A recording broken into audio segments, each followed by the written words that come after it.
What's up, Taiwan? I'm Liao with news from here in Taiwan and around the world. U.S. President Donald Trump and French President Emmanuel Macron have held talks at the White House to try and find a viable path to peace between Russia and Ukraine. On the same day, the U.S. twice sided with Russia at the United Nations. Rosie Greninger has more. French President Emmanuel Macron is in the US, looking to get on the same page as the country's new leader. Barely a month in office, US President Donald Trump has upset the balance of long-standing international relations, engaging in peace talks directly with Russia about the war in Ukraine, without the involvement of Kyiv or Europe. But after their in-person meeting, Macron is more optimistic about working together for peace in Ukraine. Et je veux vous dire combien, après ces échanges avec le président Trump, je suis convaincu qu'il y a un chemin. Nous avons partagé nos convictions, nos exigences. Nous savons tout le travail qui reste à faire et donc dans les prochaines semaines, nous avancerons ensemble et nous aurons l'occasion, nos équipes puis nous, de nous revoir dans des formats différents pour faire de cette paix solide, durable, je l'espère avec beaucoup de force. Both leaders say they want peace for Ukraine, despite differing on how to achieve that. Macron is pushing for a truce to be in effect before negotiations involving all stakeholders take place, including Ukraine and Europe, while Trump is shifting Washington more closely to Russia, suggesting Ukraine would have to give up territory to end the conflict. The US president has also attacked his Ukrainian counterpart, calling him a dictator and accusing him of starting the conflict despite Russia invading Ukraine in 2022. After speaking with Macron, Trump reiterated he wants a quick end to the conflict. It's time to end this bloodletting and restore peace, and I think we're going to do it. We've had some great conversations, including with Russia. Great job. Thank you. Despite the amicable front, there were some cracks. Once firmly on the same side, the two countries visibly disagreed on the cost of helping Ukraine defend itself from Russian aggression.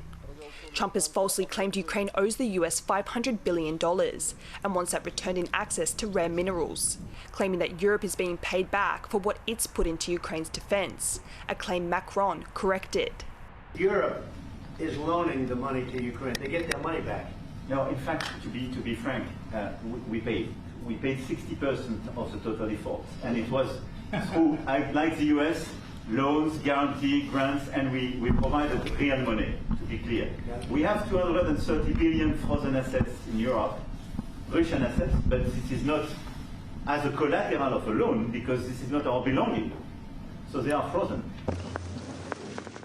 The disagreement was also clear at the UN, with the US siding with Russia in another major turnaround on its stance on Moscow's invasion. It voted against a UN resolution urging Russia to withdraw from Ukraine, alongside North Korea and Moscow. Despite that, the two leaders in Washington did find some common ground. Trump backed Macron's proposal to deploy peacekeeping troops in Ukraine once a deal is struck, and the US president said he believes Putin will also agree to that. This comes at a pivotal time in the conflict, with Ukraine marking 3 years since Russia invaded. In Kyiv, President Volodymyr Zelensky gathered support for Ukraine's cause, meeting with more than a dozen visiting world leaders. We must do everything in our power to enable Ukraine to secure a just and lasting peace, a peace that cannot be achieved without Ukrainians at the table. That is precisely what Canada is focused on.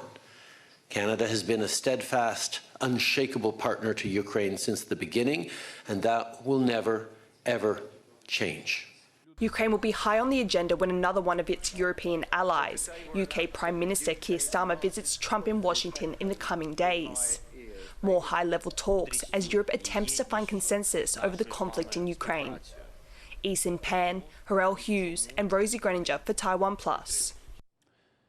The shifting geopolitical landscape has many asking where China, Russia, and the United States now stand. For more, Alec McDonald spoke to Jia-Yen Chong, International Relations Professor at the National University of Singapore.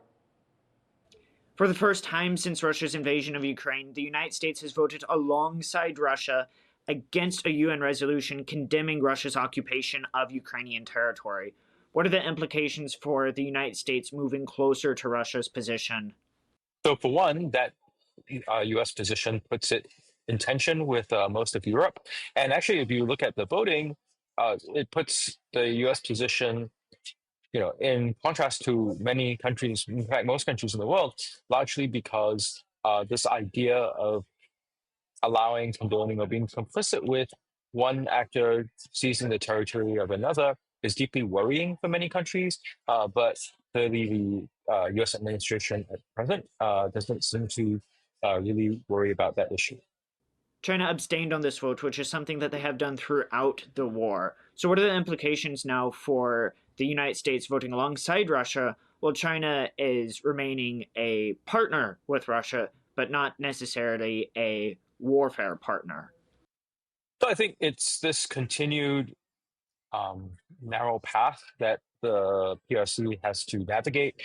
So on the one hand, they obviously don't want to condemn Moscow because they have been cultivating this relationship between the PRC and Russia. But at the same time, if they voted to condemn Russian actions, that would also alienate them potentially from many members of the United Nations, which they have been trying also very hard to win over. Now, for the PRC's own position, clearly, if they are, voting against if they're voting against incursions and occupation, that would sort of be consistent with their position. If you see the PRC as trying to potentially take territory that they claim, but because Beijing likes to put itself in couch itself in a more defensive way, how it describes a lot of actions by others is to encroach on its territory. So clearly, to sort of vote alongside positions that sort of condone or accept, even sort of passively, the taking of territory would also put Beijing in a fairly uncomfortable position. What position is China in then if the United States actually does move closer to Russia on additional economic cooperation, such as mining and resource access? So I suppose Beijing believes that its relationship with Moscow is robust enough to withstand some of that, but there are concerns that Russia might be less dependent on Beijing and therefore less, willing to help Beijing out on its claims. And also, if you see a Russia that is no longer as much of a challenge to the United States in Europe, that means potentially that the US is able to then move more of its resources to Asia and compete with the PRC. So that is something I think Beijing also worries about. So it has a pretty complicated calculus, is essentially what is going on. That was Jian Chong from the National University of Singapore. Salvage operations are underway after a bridge under construction collapsed in South Korea, killing at least 4 people and injuring 6. The accident happened in the city of Ansong, 80 kilometers south of Seoul. The steel structures supporting the highway bridge gave way after being lifted into place by cranes. Acting President Choi Sung-mok has ordered rescue teams and resources to the scene. A Taiwan People's Party lawmaker says he will step down after being accused of a conflict of interest.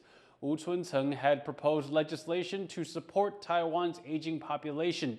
Taiwan's ruling Democratic Progressive Party says Wu didn't reveal his family's business interests in the senior care industry. The lawmaker has been accused of using his position to help his family secure government contracts worth nearly $34 million. Wu is under investigation by the Taipei District Prosecutor's Office. Week after week this winter, Taiwan has seen medical visits for flu hit decade highs, stretching emergency rooms to their limit. A nursing shortage is a big part of the problem, and doctors say misuse of medical resources is making things worse. John Van Triest reports. On Monday, major medical centers in Taipei saw dozens of patients waiting in the emergency room for beds. In some hospitals, upwards of 70. The result of a wave of flu and norovirus cases stretching hospitals across the country thin. Grueling conditions and low pay have set off a mass exodus of nurses into other professions in recent years. Nurses' unions say despite government caps put in place last March, at busy times there may now be as few as 1 nurse for every 18 patients. So even if there are empty beds available, hospitals don't have the staff to look after them.